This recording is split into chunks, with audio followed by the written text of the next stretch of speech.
It's now 2 minutes past 11. Thank you all for joining us in this act of remembrance and for observing the 2 minutes.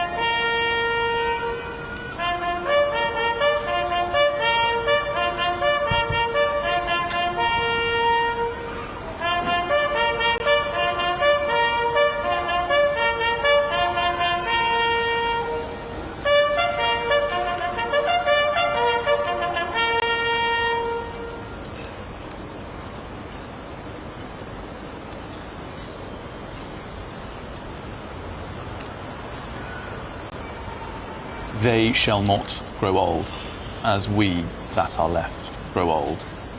Age shall not weary them, nor the years condemn. At the going down of the sun, and in the morning, we will remember them.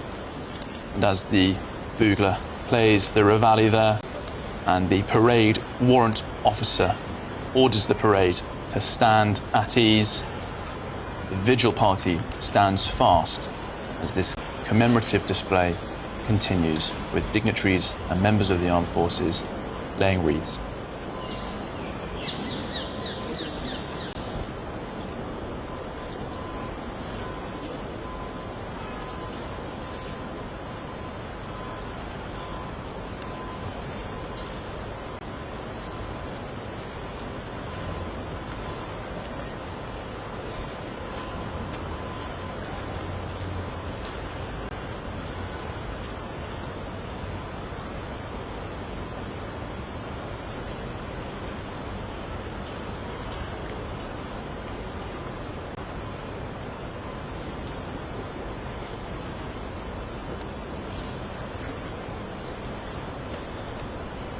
Well, the 2 minutes silence there.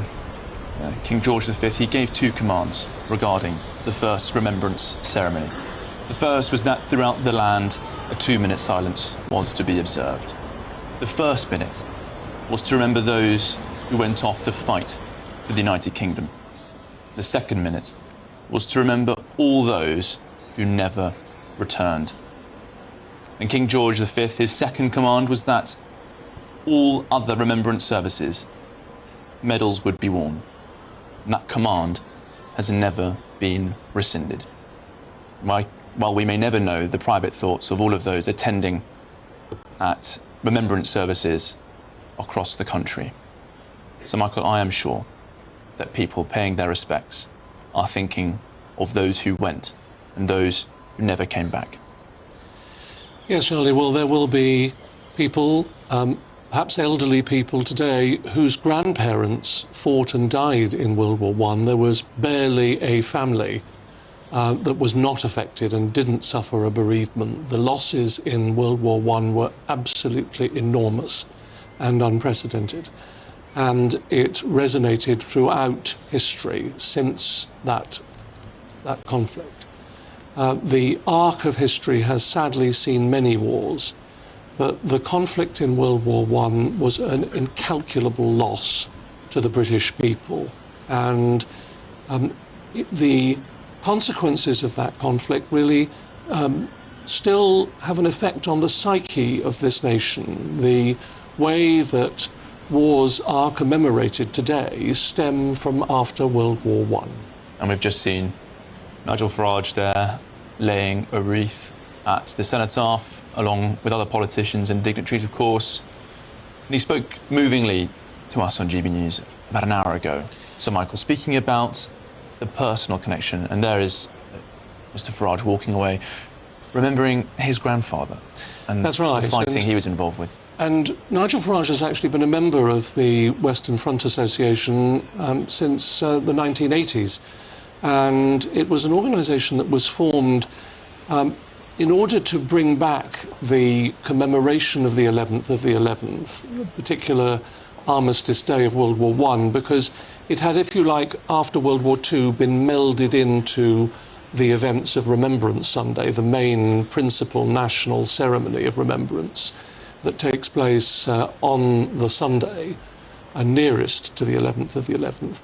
And the Western Front Association have been instrumental in reinstituting the tradition of 11 a.m. on the 11th of the 11th. And as we were saying, we've heard the moving Reveille, the last post.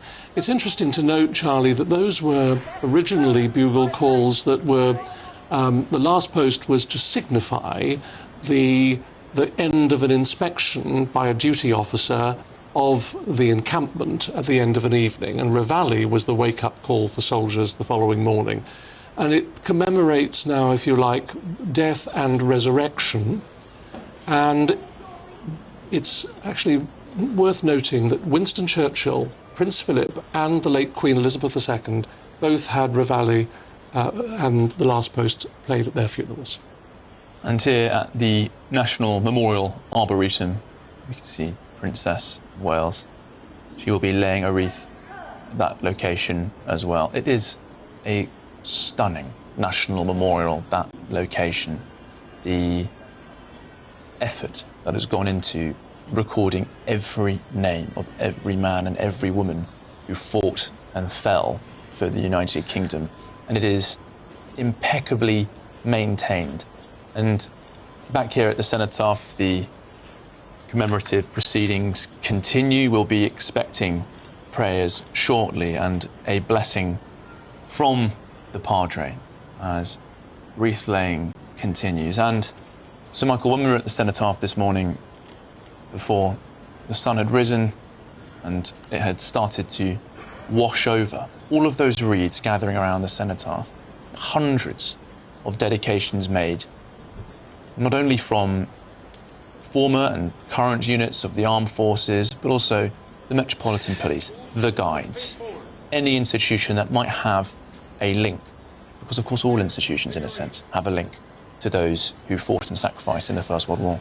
Well, the impact, Charlie, of the original wooden cenotaph in 1919, which was designed to be a temporary edifice that was put in for a victory parade that King George V had ordered for July of 1919, it was so poignant.